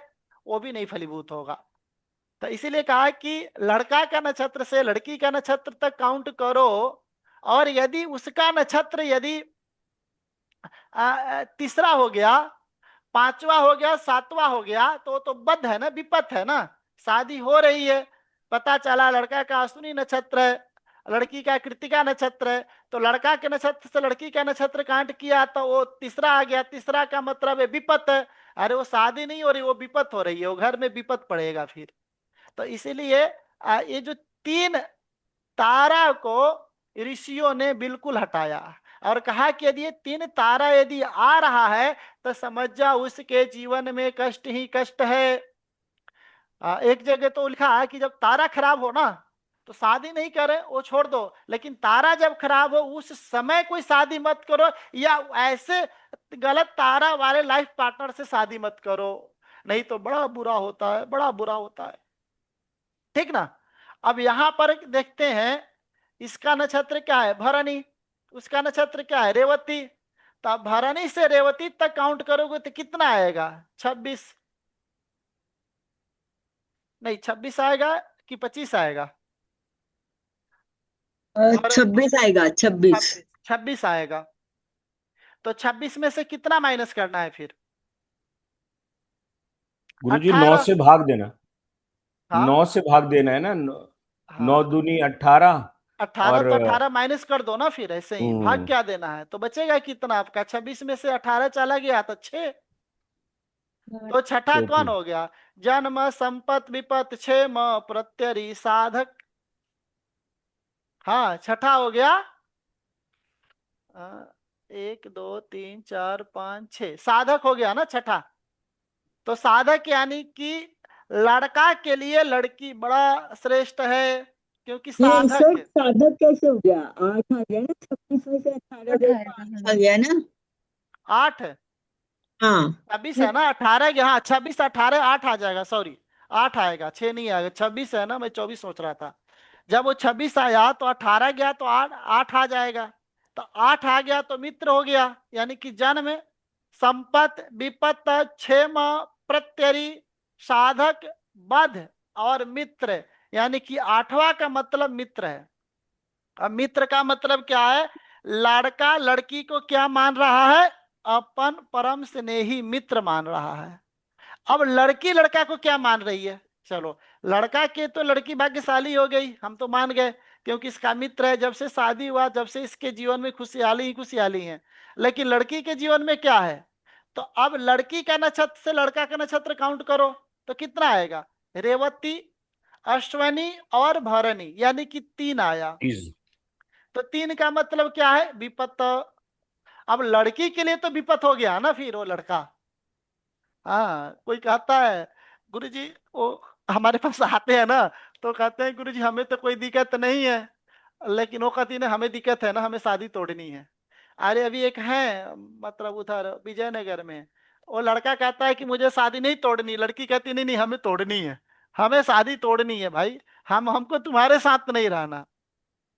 तो भाई लड़का के लिए तो अच्छा है ना, लेकिन लड़की के लिए तो विपत है ना, वो जीवन में वो लाइफ पार्टनर नहीं है, उसको तो एक विपत्ति है। इसको तो एक मित्र मिला कि इसके सारे के सारे रिक्वायर पूरा हो रहे हैं, सभी सेटिस्फेक्शन पूरा हो रहा है, लेकिन उसका सेटिस्फेक्शन नहीं पूरा हो रहा है ना। तो ऐसे में क्या करोगे, तो इसमें एक का तो गुण मिल गया, एक का नहीं मिला, तो टोटल इसका 3 है तो आधा मिलेगा। तो आधा का मतलब क्या हो गया, 0.5% गुण मिल जाएगा। लेकिन इसका विवाह में थोड़ा इग्नोर कर सकते हैं, लेकिन यदि हम कोई मुहूर्त का काम करें ना तो तारा बिल्कुल रूप से आप चेक करो, बिना तारा का कोई भी शुभ काम। जैसे अभी मेरे पास फोन आया था, मैंने कहा कि क्लास के बाद देखूंगा, उनको गाड़ी खरीदनी है। एक गाड़ी खरीदा था तो एक्सीडेंट हो गया, गाड़ी तो बुरी तरह से कंडीशन गया, वो बच्चा बच गया। तो कह रहे थे कि गाड़ी पर ही अपना सब दोष ले लिया। तो अब हमसे पूछ रहे थे गुरुजी पहले तो हम ज्योतिष को नहीं मानते थे गाड़ी ले लिए, अब एक्सीडेंट हुआ तो करीब से उसने अपने मृत्यु को देख लिया है, अब कह रहा है कि बिना मुहूर्त का हम गाड़ी नहीं लेंगे। छोटा बच्चा है, मतलब वही 25 30 साल का होगा। तो कह रहा है कि नहीं नहीं अपने गुरुजी से पूछो, जब तक वो मुहूर्त नहीं बताएंगे, टाइम नहीं बताएंगे, तब तक हम गाड़ी नहीं लेंगे। तो उसमें एक तारा का देखना बड़ा जरूरी है, क्योंकि वो जब जन्म लिया है उस दिन से और जिस दिन वो गाड़ी ले रहा है उस दिन का विपत बध और प्रत्यरी ये तारा नहीं होना चाहिए। कहा यदि प्रत्यरी हो भी गया तो चलेगा 5वां, लेकिन विपत और बध नहीं होना चाहिए। बध तुम नाम से ही देखो ना, वो खत्म कर देता है। तो इसको आप लोग अपने मुहूर्त शास्त्र में इसको अप्लाई कर लें, या इसको रख लें, जब मुहूर्त पढ़ेंगे तो वहां पे बड़ा काम आ जाएगा आपके लिए, सर ठीक ये ना। चीज नहीं समझ आई मुझे, इसमें से 18 माइनस क्यों किया है 26 में से? मान लो अपनी भरनी और रेवती में से आपने 26 ले लिया उनका डिफरेंस, तो वो 18 क्यों माइनस किया? क्योंकि वो तारा तो 9 ही है ना मैम, तारा तो 9 ही है ना। देखो ना आप, जन्म संपत विपत क्षेम प्रत्यरी साधक बध मित्र और अति मित्र, लेकिन वहां पे तो मुझे 26 आ रहा है ना। तो हमने 9 को माइनस किया, फिर भी 18 आ रहा था, फिर भी 9 को माइनस किया, तब 8 आया ना फिर। हाँ जी। यदि ठीक। तारा भी 26 होता तो चलो 26वां तारा हो गया, लेकिन तारा तो 9 से ज्यादा है ही नहीं ना फिर। तो 9 से ज्यादा तारा नहीं है तो उसको 9 से डिवाइड ही तो करना पड़ेगा, या तो 9 से भाग दे दो, या वो 9 से ज्यादा हो तो 9 माइनस कर दो, 18 से ज्यादा हो तो 18 माइनस कर दो। हाँ या जी। नियम बना लो कि जितना भी अकाउंट, एक एक नियम बना लें, क्योंकि लड़के के नक्षत्र से लड़की के नक्षत्र तक गिने, जो भी आए उसको 9 से डिवाइड कर दें, जो शेष बचे वो आपका तारा हुआ। तो उतना, अब तो आप कोई बच्चे आप लोग थोड़े ही हैं, आप तो इतना प्रौढ़ हो चुके हैं, समझेंगे तो आप सूत्र बना देंगे। अच्छा, ठीक ना। अब आता है योनि। हाँ, हाँ, यहाँ पर क्या होगा, पैसे के मामले में तारा से हम विचार करते हैं पैसा, तो यहाँ पर आर्थिक स्थिति ठीक ठाक रहने वाली है। हाँ, बहुत अच्छा नहीं है तो बुरा भी नहीं है, ठीक है, एक कमाएगा एक खर्च करेगा, चलता रहेगा जीवन। हाँ, इसमें गुरुजी लेकिन 1.5 अंक देना है तालिका के हिसाब से। हाँ, हाँ, इसमें हाँ, 1.5 अंक मित्र में अगर विपत मिलेगा तो हाँ, 1.5 अंक दिया है। हाँ, तो हम ही तो डेढ़ दिए है ना, गुण हाँ, 1.5। जी, तो जी, ये ठीक ठीक है, मतलब 1.5 दे देंगे इसमें। डेढ़ ही देंगे ना, दोनों तरफ से मिलेगा तो 3, आधा एक तरफ से मिलेगा एक तरफ से नहीं मिलेगा तो 1.5। लेकिन ठीक दोनों है। तरफ से मिलेगा तब ज्यादा अच्छा है, क्योंकि अब मान लो कि अब लड़के की नौकरी चला गया तो लड़की संभालेगी, लड़की के जाएगा तो लड़का संभालेगा। हाँ, तो इस तरह से जिंदगी चला जाएगा, ज्योतिषियों का काम चलता रहेगा, दोनों में से एक ही कुंडली मतलब नौकरी छूटती रहेगी तो आता रहेगा ना फिर, दोनों की एक साथ आ जाएगा तो गड़बड़ हो जाएगा ना। तो अब हम आते हैं योनि। योनि, योनि क्या है कि आ, सभी नक्षत्रों की एक योनि है, नक्षत्रों को योनियों में बांट दिया कि अश्वनी नक्षत्र है तो अश्व योनि का हो गया। योनि का मतलब ये है कि योनि को आप ऐसे समझो कि जो ये नक्षत्र है ना, नक्षत्र उनका एक आकृति है अंतरिक्ष में। हाँ, जैसे कि अ, अश्वनी, अश्वनी का मतलब क्या है कि अश्वनी का वो आकृति है, अश्व अश्वनी। की आकृति, अश्व मतलब घोड़ा, घोड़े की हाँ, मतलब आकृति वाला। घोड़े की आकृति का अश्वनी नक्षत्र है, मैप है ना वो, मैप है। तो जैसे भारत का मैप है ना, जैसे पाकिस्तान का मैप है, देखो ना, बैठा हुआ कुत्ता, जो कुत्ता बैठता है ना तो कुत्ते ही हैं, क्योंकि बैठा हुआ कुत्ता की आकृति है। तो मैं तो लगे पाकिस्तान के नाम से हटा के कुत्ता ही रख दो, बैठा हुआ कुत्ता। तो उसकी जो मैप है, तो उसका जो कंडीशन है उस तरह से उसका नाम होना चाहिए ना फिर। तो अश्वनी का मतलब घोड़ा होता है, तो घोड़ा का मैप उसकी हो गया भड़नी। उसी तरह कृतिका, रोहिणी। अब रोहिणी का जो शेप है ऊपर अंतरिक्ष में वो सांप की तरफ है, मतलब ऐसे है, सांप की तरफ है। आद्रा, पुनर्वसु, पुष्य, आश्लेषा, तो ये सबका जो शेप है वही उनकी योनि है, ऐसा हम कह देते हैं, ठीक ना। अब यहाँ पर जो लड़के का अश्वनी नक्षत्र था, तो अश्वनी का जो नहीं, भरणी था ना, भरणी का योनि क्या हो गया, गज योनि हो गया। गज, गज माने हाथी, हाथी का आकृति का भरणी नक्षत्र है। और उसका जो कन्या का रेवती नक्षत्र था, तो रेवती का भी गज है। तो देखो दोनों का योनि हो गया, हाँ, गज हो गया। अब यहाँ पर एक सारणी है, टेबल की सारणी है, तो दोनों का गज हो गया तो 4 अंक मिल जाएंगे, गज और गज को 4 अंक मिल जाएगा। तो यहाँ पर वो देख ले, दोनों दोनों का योनि सेम हो तो 4 मिल जाएगा, समान योनि हो तो 3 मिल जाएगा, असमान हो तो 2 मिलेगा, और ज्यादा ही समानता में कमी हो तो 1 मिल जाएगा, और बिल्कुल ही समानता ना हो या भक्ष और भोज्य की जहां पर बात हो वहां पर 0 मिल जाएगा। जैसे कि मान लो व्याघ्र योनि और मृग योनि, तो व्याघ्र तो मृग को खा जाएगा, तो भाई वहां पे तो 0 मिलेगा ना। लेकिन अब आ गया गज योनि और भैंस योनि, तो भैंस को और गज को समानता मिलता है ना, तो इनको 2 मिल जाएगा। तो इस तरह से उनका वो प्राप्त है। लेकिन यहाँ पे दोनों का गज योनि होने के कारण यहाँ पे इनको 4 अंक मिल गया। तो पहले वे में 0 मिला, सेकेंड में 1 मिला, थर्ड में तारा में 1.5 मिला, लेकिन यहाँ पर जब हम योनि की बात किया तो यहाँ पे इनको 4 का 4 योनि मिल गया। अब हम बात करेंगे, योनि के बाद आता है ग्रह मैत्री। हाँ, ग्रह मैत्री जैसा इसका नाम है वैसा इनका काम है। ग्रह मैत्री का मतलब टेलीपैथी, दोनों के दिल के एक के प्रति, एक दिल में दोनों के प्रति प्रेम, दोनों के दिल में यदि प्रेम हो तो उसको बोलेंगे कि ग्रह मैत्री है। लड़का लड़की से प्रेम करे, लड़की लड़का से प्रेम करे, और दोनों का नेचर एक हो, दोनों की टेलीपैथी एक हो तो मिल जाता है। लेकिन दोनों का नेचर कब एक होगा मुझे बताओ। अब शनि का जो है, शनि है, शनि क्या है, वो न्याय प्रिय व्यक्ति है। अब शनि का शादी सूर्य से कर दो तो चलेगा, मुझे बताएं।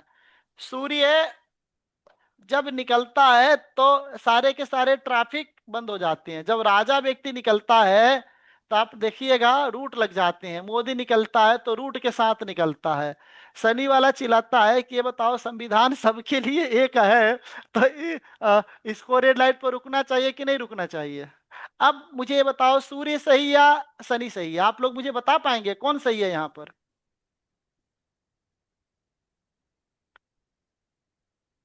एक राजा व्यक्ति को ट्रैफिक के आगे रुकना चाहिए कि नहीं रुकना चाहिए, कौन बताएंगे। गुरुजी रुकना तो चाहिए। तो आप भी शनि वाले हैं।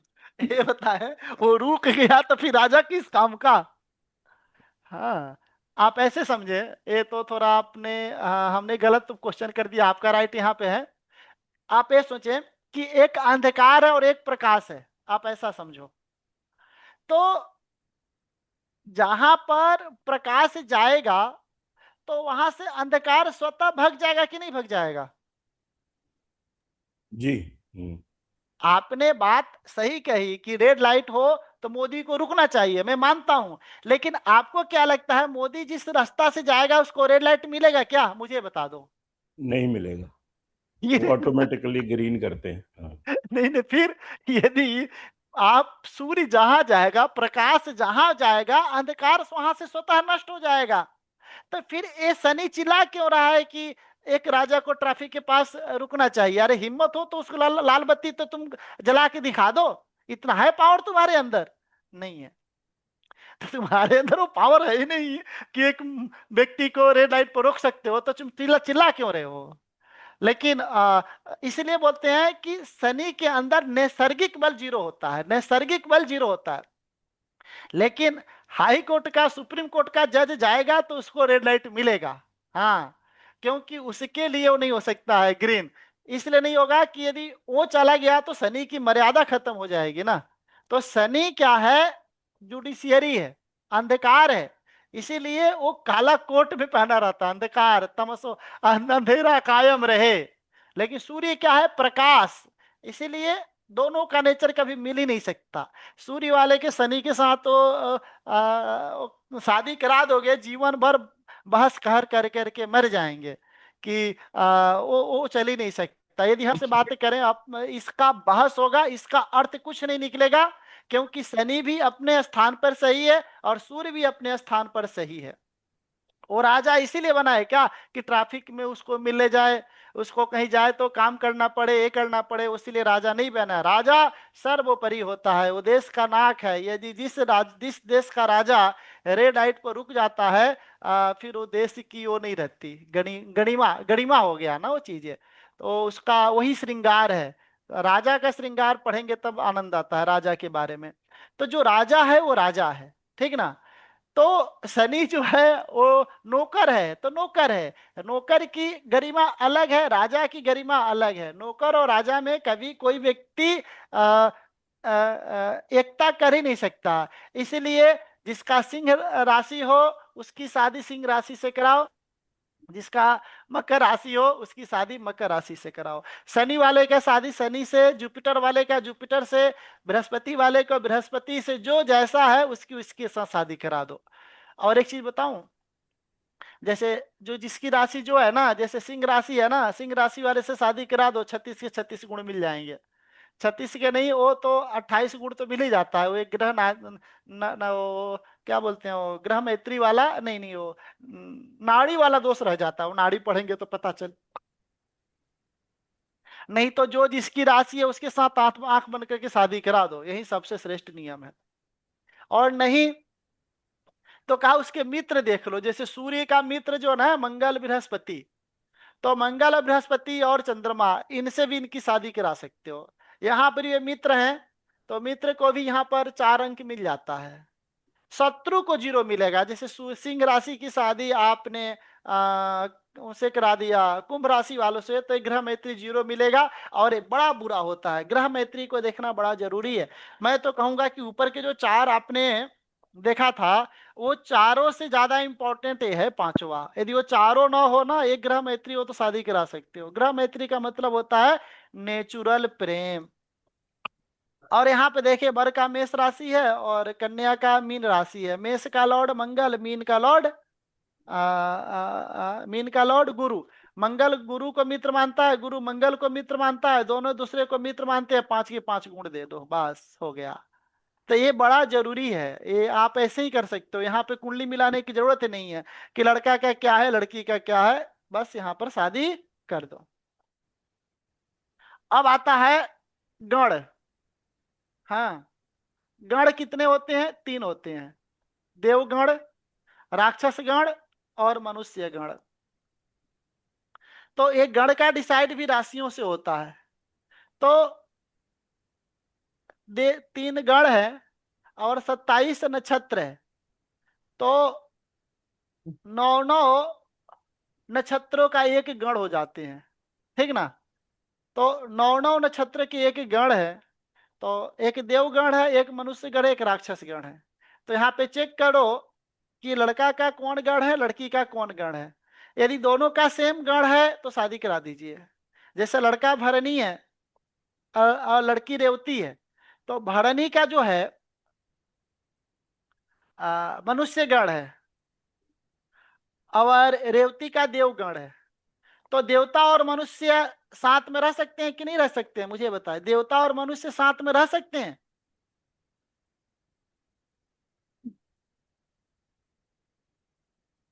हम्म? नहीं, नहीं रह सकते गुरुजी। मनुष्य राक्षस? नहीं रह सकते। राक्षस तो मनुष्य को खा जाएगा, लेकिन जो देवता है वो मनुष्य को खाएंगे नहीं ना। देवता मनुष्य काफी हद तक रह भी सकते हैं, लेकिन राक्षस मनुष्य तो नहीं रह सकता है। और और देवता और राक्षस भी नहीं रह सकते, लेकिन देवता और मनुष्य काफी हद तक रह जाते हैं। तो देवता और मनुष्य मिले तो 5 गण दे सकते हो, लेकिन देवता और राक्षस मिले तो एक ही देता है, एक ही देते हैं। और बाकी देव देव मनुष्य मनुष्य मिले तो हो जाता है। तो यहाँ पर एक का मनुष्य एक का देवगण है, तो देव और मनुष्य को 5 अंक हम दे सकते हैं। तो यहाँ पर इनको 5 अंक मिल गया। अब आता है भकुट। ये भकुट कैसे देखना होता है? तो जैसे हमने तारा देखा था वैसे ही भकुट देखना है। तारा में हमने क्या किया था? लड़का के नक्षत्र से लड़की के नक्षत्र तक काउंट करना था। भकुट में क्या करना है, लड़का के राशि से लड़की के राशि तक काउंट करना है। लड़का के राशि क्या है आप देख लो, और लड़की की राशि क्या है वो देख लो, और लड़का के राशि से पहले लड़की के राशि तक काउंट करो। तो लड़का का राशि मान लो कि मेष है, मान लो क्या लड़का का राशि मेष है और लड़की का राशि मीन है। तो लड़के के राशि से लड़के के वर के राशि से कन्या की राशि तक हमने काउंट किया तो कितना आया, 12। 12। 12 आया। अब फिर अब लड़की से लड़के तक काउंट करो तो कितना आ रहा है, 2, 2। क्योंकि मीन और मेष। तो कहा कि 2 और 12 ये गड़बड़ है। 2 का मतलब होता है सेविंग, 2 का अर्थ होता है सेविंग, और 12 का अर्थ होता है खर्चा। मतलब एक सेविंग पर विश्वास रखेगा, एक खर्चा पर विश्वास रखेगा। अब बताओ ऐसे परिवार में शादी चलेगी? लड़की कह रही है कि सेविंग कर लो, लड़का कह रहा है कि किसने देखा है अभी खा पी लो। तो आप बताओ ये शादी चलेगी कि लड़ाई होगी? ये लड़ाई होगी, हमेशा लड़ाई होगी, क्योंकि 2 12 धन का व्यय कर रहा है, धन का व्यय। तो धन का जब व्यय होगा तो दरिद्रता रहेगी वहां पर, वहां पर कभी भी लक्ष्मी का निवास नहीं हो सकता, क्योंकि एक खर्चा करेगा उसको लेकर लड़ाई होगी। और तुलसीदास जी कहते हैं जहां संपत्ति, जहां कुमति जहां संपत्ति नाना, जहां सुमति तहां संपत्ति नाना, और जहां कुपति तहां विपत निधाना। तो यानी कि जहां सम्मति है वहीं पर सुमति है, वहीं पर धन संपत्ति है, और जहां पर कुमति है वहीं पर दरिद्रता है। तो यहां पर कुमति होने के कारण दरिद्रता। तो कहा कि ये भी गड़बड़ है। अब कहा कि उसी तरह मान लो, एक और एग्जांपल देता हूं, मान लो कि लड़के का मेष राशि है और लड़की का मान लो सिंह राशि हो जाए। चलो अब बताओ क्या होगा, सिंह राशि 5। 5, बहुत ही बढ़िया। मेष राशि से सिंह राशि हो गया 5, और सिंह राशि से मेष राशि 5। सिंह राशि से मेष राशि 9। कितना? 9। 9। हाँ। अब कहा कि 5वां स्थान जो है वो संतान का है, 9वां स्थान जो है वो सन्यास और धर्म का है। तो ये बताओ, वो शादी कर लेगा, वो सन्यास में निकल लेगा तो बच्चा क्या होगा, होगा क्या बच्चा? हाँ। तो ऐसा भी सन्यास जीवन है ना, शादी के बाद सन्यास के लिए वो मने करते हैं। हाँ। तो यदि शादी हो भी गई, और दूसरा आप देखो ना कि 5वां जो स्थान होता है वो रोमांस का होता है, और 9वां स्थान किसका होता है, धर्म का होता है। तो एक को रोमांस करने का मन हो तो दूसरा उसमें गीता का ज्ञान देना लगेगा। हाँ। वो बोला कि भगवान की जो चरित्र हैं वो बड़े ही मनोहर हैं, ये कहेगा कि अरे मनोहर की ऐसी की तैसी। तो पंचम रोमांस और नवम धर्म है। तो एक भी बड़ा कष्ट देता है, यहाँ पर संतान उत्पत्ति में भी बड़ा दिक्कत देता है। तो इसको भी बोलेंगे कि भाई ये भकूट है। तो एक तो 2 और 12 का भकूट हो गया, दूसरा 9 और 5 का भकूट हो गया। एक और भकूट बनता है, जैसे कि मान लो कि मेष राशि है और लड़की की कन्या राशि है, तब बताओ क्या बनेगा? कन्या राशि लड़की का होगा तो मेष से कन्या तक कितना आएगा? 6 नंबर।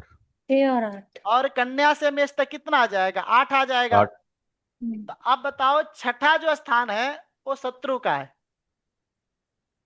और 8वां स्थान किसका है? मृत्यु का।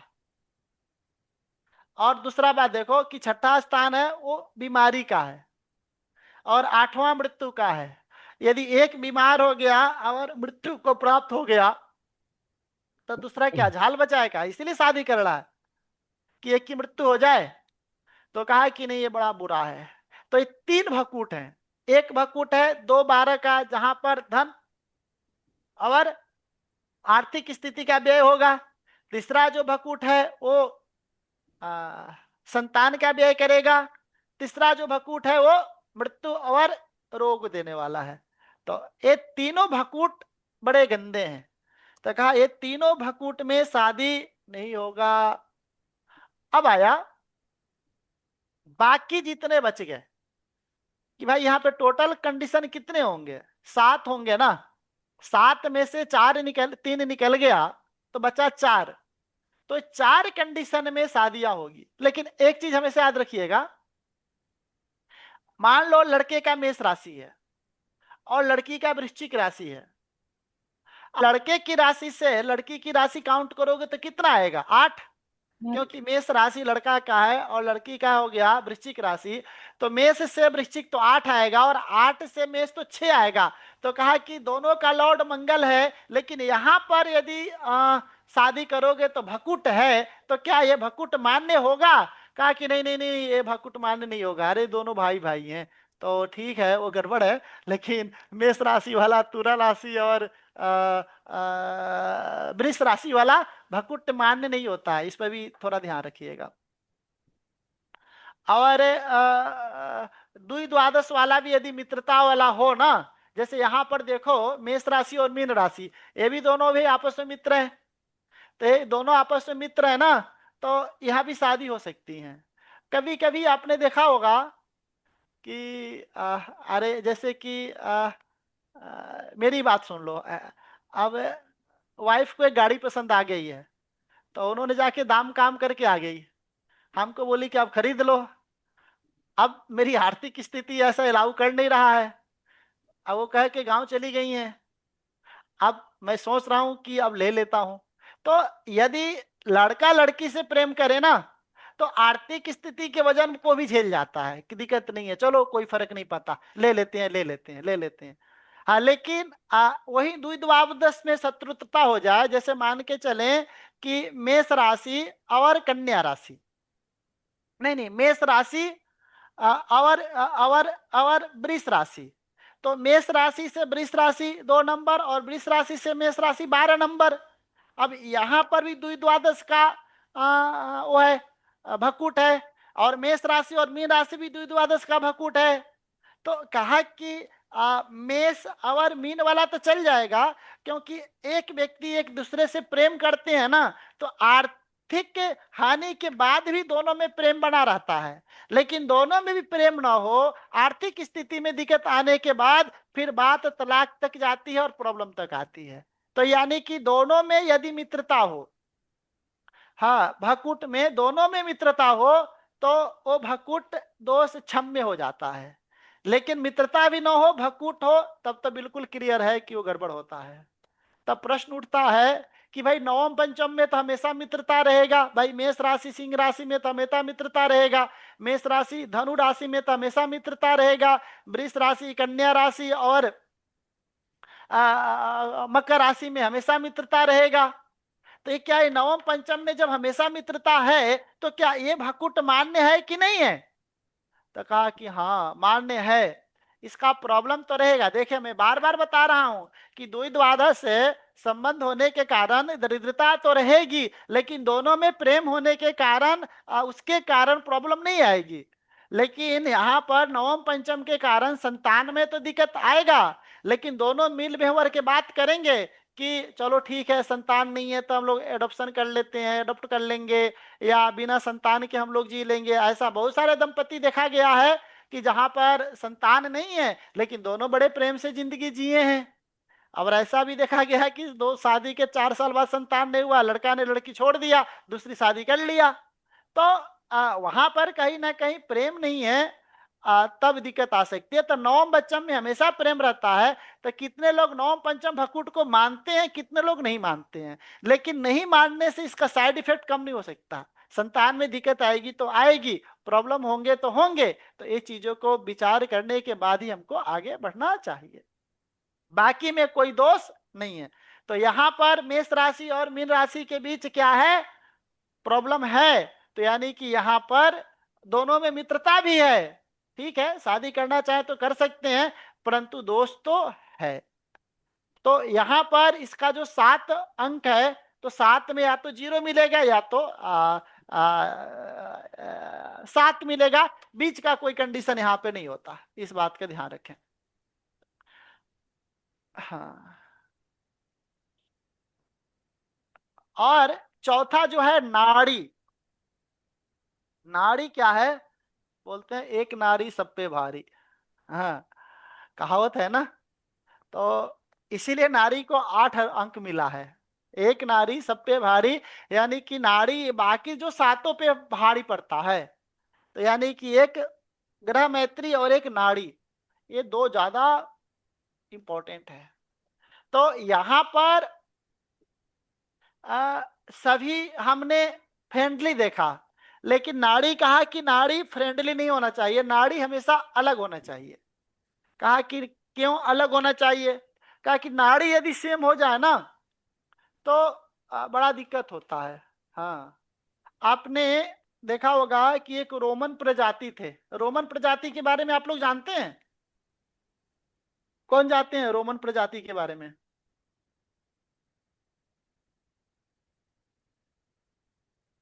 कौन? हेलो, सुन पा रहे हैं आप लोग? जी सर। जी सर। तो वो रोमन प्रजाति के पास अभी पूरा वर्ल्ड वही चलाते हैं, सबसे ज्यादा पैसा इन्हीं लोगों के पास है। जो डार्क वेब जैसे साइट बड़े बड़े ये लोग चलाते हैं। उनका लड़का अंबानी के शादी में देखने को भी आया था, लेकिन वहां से उसकी वीडियो को डिलीट कर दिए लोग पूरे तो वर्ल्ड कौन के। सी साइट चलाते हैं? कौन सी? हाँ, कौन सी साइट? पूरे हाँ, डार्क वेब वो चलता है ना। हाँ, जो पूरे वर्ल्ड का जो पैसा है, 80% पैसा इन्हीं के पास है पूरे वर्ल्ड का। ये लोग इसलिए दूसरी प्रजाति में जा शादी नहीं करते, क्योंकि इनके पैसे चले जाएंगे। तो ये लोग अपने बहन के साथ ही अपने भाई के साथ ही शादी करके ये लोग रह जाते हैं। हाँ, इनको लोग बाकी बाहरी वाले दुनिया इनको नहीं जानते हैं। तो इनकी पैसे को लेकर के इन्होंने ऐसा किया, शुरू से पैसे हैं इनके पास। तो ये बाकी दुनिया को ये लोग नहीं जानते हैं, गिने चुने हैं 15-20 हजार लोग इसी को पूरे वर्ल्ड को चला रहे हैं। तो ये लोग अपने में ही शादी करने लगे। तो फिर उनके बाद धीरे धीरे इनकी प्रजाति ही लुप्त होती चली गई। अब मुझे नहीं लगता है कि अब कितने बचे हैं, बाकी रो रिसर्च की बात है। और जो भी बचे होंगे वो भी कुछ दिन बाद निकल जाएंगे, क्योंकि इनको ऐसी बीमारियां लग गई जिसका कोई इलाज ही नहीं है। या इसी को बोलते हैं नाड़ी। मतलब दोनों का नाड़ी एक हो, दोनों का ब्लड ग्रुप एक हो, दोनों का अंदर सब कुछ एक हो, तो फिर वहां पर आफ्टर मैरिज 10 से 15 साल बाद ऐसी बीमारियां लगती हैं जिसका डॉक्टर के पास कोई इलाज ना हो। जैसे मैं कह नहीं रहा था ना, एक ही राशि हो, एक ही नक्षत्र हो, एक ही डिग्री पे हो।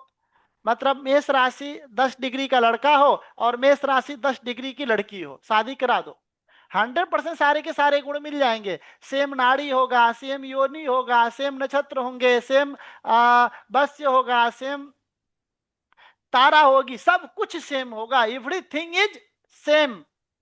लेकिन दोनों के अंदर ब्लड, दोनों की मानसिक स्थिति, दोनों की तरंग, दोनों की सब कुछ एक हो जाएगा। इसीलिए हमारे ऋषियों ने ना भाई बहन की शादियों की प्रथा का विरोध किया, क्योंकि मानव प्रजाति ही लुप्त हो जाएगा।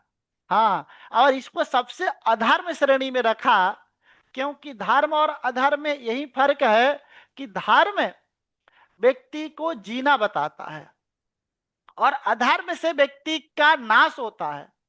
तो यदि जो ऋषियों ने धर्म बताया है, यदि वो धर्म पर लोग नहीं चलेगा तो बड़े कम समय में मानव जाति लुप्त हो जाएगा। इसीलिए धर्म और देश काल पात्र के अनुसार संविधान, तो शस्त्र शास्त्र और संविधान तीनों के अनुसार हमें चलना चाहिए। यदि हम शास्त्र के अनुसार नहीं चलें, जैसे कि कोई कहता है कि नहीं हमको शादी आज करना, एक प्रथा चली हुई है, अरे मुझे कास्ट पर भरोसा नहीं है, कहीं भी शादी कर लो, किसी से शादी कर लो, कुछ भी कर लो, ये कर लो वो कर लो। इसका मतलब अब लोग वर्ण संकर की तरफ बढ़ गए हैं। वर्ण संकर का मतलब क्या है? वर्ण संकर का मतलब क्या है, आपको कैसे बताएं? जैसे मिक्स जाती एक हाथी का वो ले लो, आ, कुछ ले लो, उसका अंडाणु ले लो और उसको एक चूहे के गर्भ में डाल दो। अब क्या चूहे के घर में वो हाथी का बच्चा बनेगा कि नहीं बनेगा, मुझे बताओ। और यदि वो बन गया चूहे के गर्भ के अंदर और चूहे ने उसको पैदा कर दिया, तो ये बताओ वो हाथी है कि चूहा है?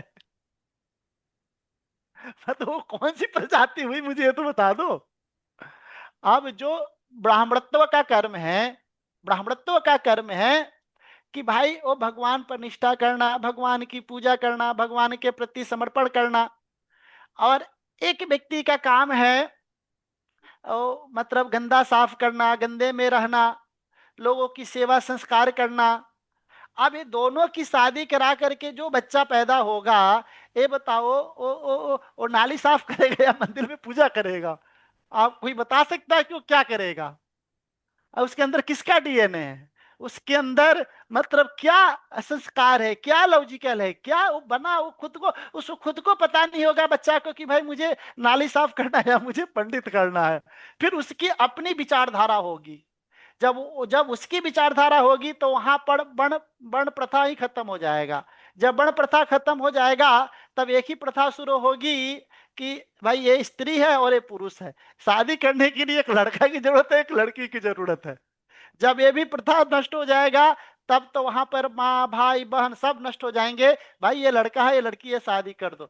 जब उस समय ऐसी बायोलॉजिकली महामारी फैलेगी कि पूरा विश्व नष्ट हो जाएगा। इसीलिए धर्म ये कहता है कि इसीलिए धर्म ये सब चीजों को समझ चुका है। अभी 28वां कलयुग है, तो ये हमारे ऋषि महर्षि ने सब समझने के बाद शास्त्र बनाया, भगवान श्री कृष्ण और सब मिल करके। उसके बाद का इस पे चलोगे तो ज्यादा दिन तक जियोगे और सुखमय जियोगे। तो इसी तरह जितना हो सके हमें अपने शास्त्रों के अनुसार चलना चाहिए। हाँ, मरता सो क्या नहीं करता, यदि आपके पास ऑप्शन ना हो तब आप कुछ गलत धर्म में या उस तरह जाओ, लेकिन ऑप्शन रहते हुए भी गलती करना ये धर्म के विरुद्ध है।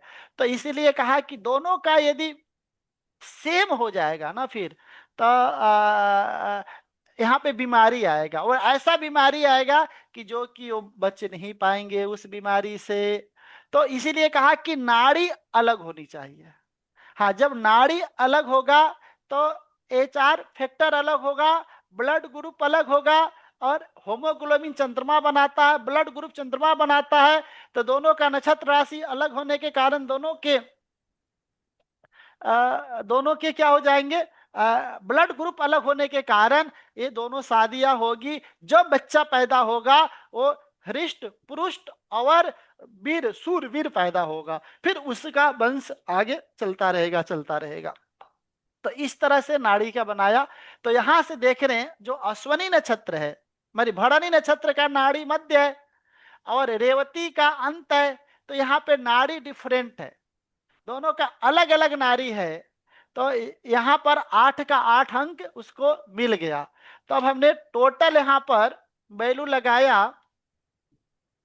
तो हमने क्या देखा कि वर्ण के अंदर हमें जो मिला है 0 मिला है। बस के अंदर कितना मिला था, 2 मिला, 1 मिला था। तारा के अंदर 0.1 मिला था, 0.5 मिला था।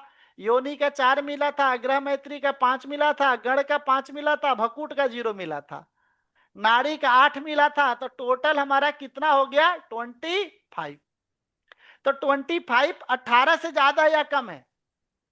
यदि ज्यादा 18 से ज्यादा है तो हम अष्टकूट मिलान के अनुसार बोल सकते हैं कि यस है, तुम शादी कर सकते हो।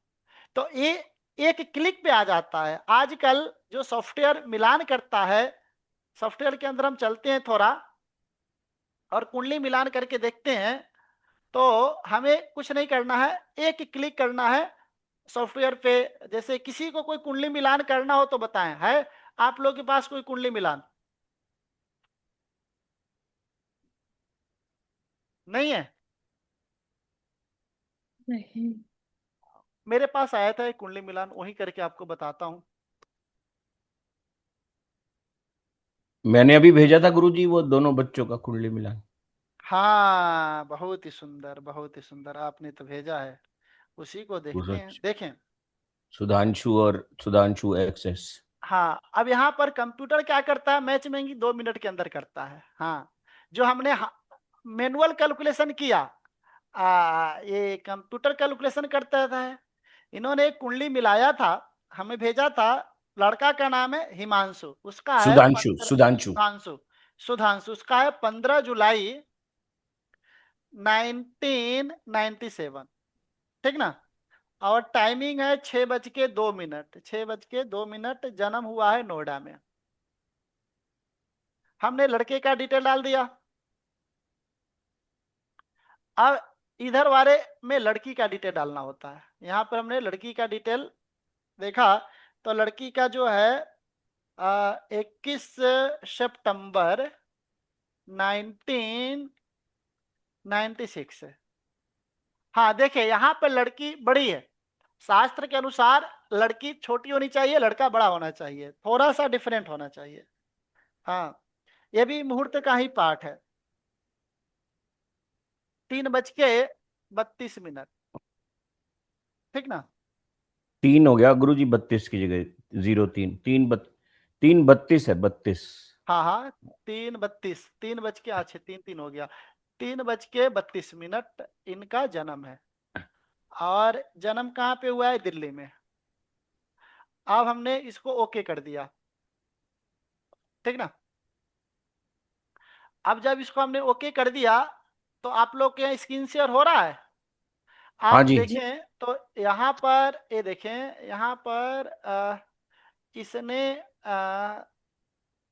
इसने ये बता दिया कि देखो 26। हाँ, जो वर्ण है, हाँ यहाँ पर जो वर्ण है वो शूद्र है और क्षत्रिय है।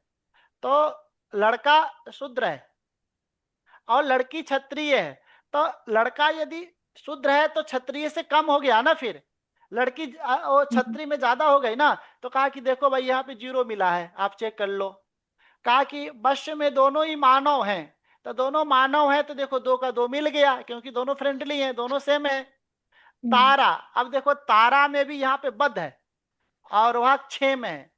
तो ये लड़का बद्ध है, लड़का का गड़बड़ है। हाँ, लड़का बद्ध है, लड़के के लिए वो लड़की बद्ध है, लेकिन लड़की लिए तो सही है।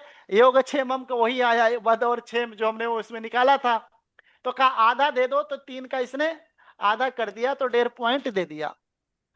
कहा कि अब योनि में देखो, तो यहाँ पर व्याघ्र योनि और स्वान योनि। स्वान का मतलब होता है कुत्ता। अब बताओ, व्याघ्र कुत्ते को खाता है कि नहीं?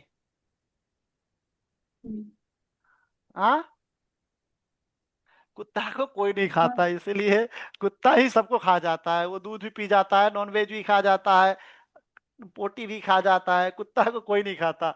तो इसीलिए यहाँ पर एक मिल गया, कुत्ता निकृष्ट जाति में होते हैं ना। लेकिन लोगों ने आजकल देखो कुत्ते को कितना श्रेष्ठ जाति में ले आया, कुत्ते को सबसे श्रेष्ठ जाति में लाए। हम्म। हाँ, हमारे गुरुजी कहते थे कि जिसकी जैसी मानसिकता हो जाती है ना, जिस श्रेणी में होता है ना, तो उसी श्रेणी के लोगों से उसको प्रेम हो जाता है। वो कहते नहीं थे कि तुम लोग क्या हो, लेकिन वो कहते थे व्यक्ति की जो श्रेणी होती है ना, उसी श्रेणी वालों से प्रेम हो जाता है। क्योंकि किसी को गाय से होता है, किसी को सूगे से होता है, किसी को कुत्ते से भी हो जाता है। तो यहाँ पर एक मिल गया। हाँ, मैत्री, अब देखो ग्रह मैत्री में वीनस और जुपिटर है। अब बताओ, वीनस और जुपिटर में शुक्र और बृहस्पति में मित्रता है? नहीं। नहीं नहीं है है। गुरु। तो यहाँ पर मिलना चाहिए, देखो बिला गड़बड़ कर दिया। ग्रह मैत्री सबसे निकृष्ट है, ग्रह मैत्री बोला था ना, बिल्कुल मिलना चाहिए। यहाँ पे इसकी टेलीपैथी नहीं मिलेगी। टेलीपैथी मतलब नेचुरल प्रेम एक दूसरे के दिल में होगा ही नहीं होगा।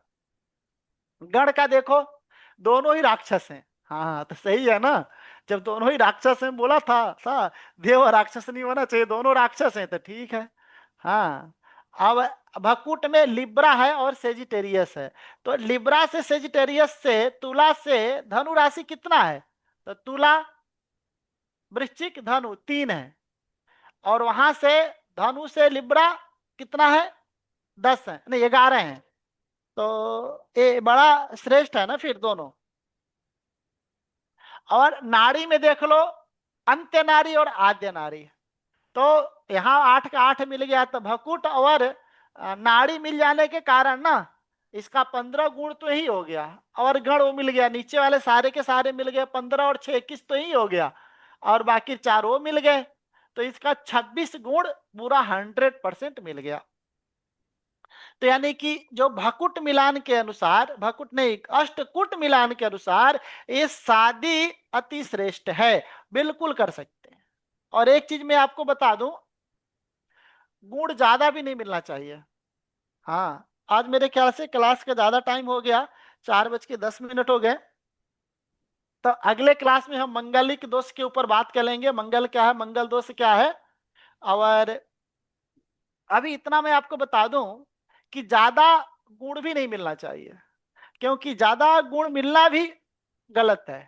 हाँ, क्योंकि जब दोनों एक जैसे हो जाते हैं ना तो समाज से कट जाते हैं। आप देखना, पति पत्नी के ज्यादा गुण मिल जाए ना तो समाज से बिल्कुल कट हो जाते हैं, वो सामाजिक नहीं रह जाते हैं। इसीलिए 20 से मैं तो कहता हूँ 22 से और 28 गुण ही सर्वश्रेष्ठ है। 28 से ऊपर भी नहीं होने चाहिए और 22 से कम ही नहीं होनी चाहिए। तो इतना गुण मिलता है तो आंख बंद करके शादी कर देनी चाहिए। जिसमें भी ग्रह मैत्री देख लो, और यदि ग्रह मैत्री का गुण नहीं मिलता है तो लगन मैत्री देख लो। लगन मैत्री में यदि मिलता है तो हम शादी कर सकते हैं। अब यहाँ पर देखें, दोनों का कर्क लगन है, तो ग्रह मैत्री का दोष लगन मैत्री ने क्लियर कर दिया, तो यहाँ पर यश शादी कर सकते हैं। ठीक ना, चले। सर एक तो चीज पूछनी थी। हाँ, बोले।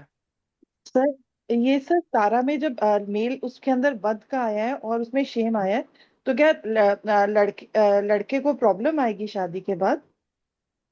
हाँ हाँ हाँ, लड़के के लिए लड़की कंप्रोमाइज नहीं करेगी। हाँ, लड़की के लिए लड़का कंप्रोमाइज कर लेगा। तो इसका मतलब लड़की की पत्री लड़के पे भारी रहेगी। भारी हल्का हम नहीं कह सकते, बट लड़के के लिए थोड़ा लड़की बहुत श्रेष्ठ नहीं कहेंगे। ओके। हाँ, कंप्रोमाइज नहीं करेगी ना वो। जैसे लड़की बोलती है कि मुझे 1 गिलास पानी दे दो, तो बोल देगी ना तुम जाके खुद ले लो ना, हम क्यों बोल रहे हो।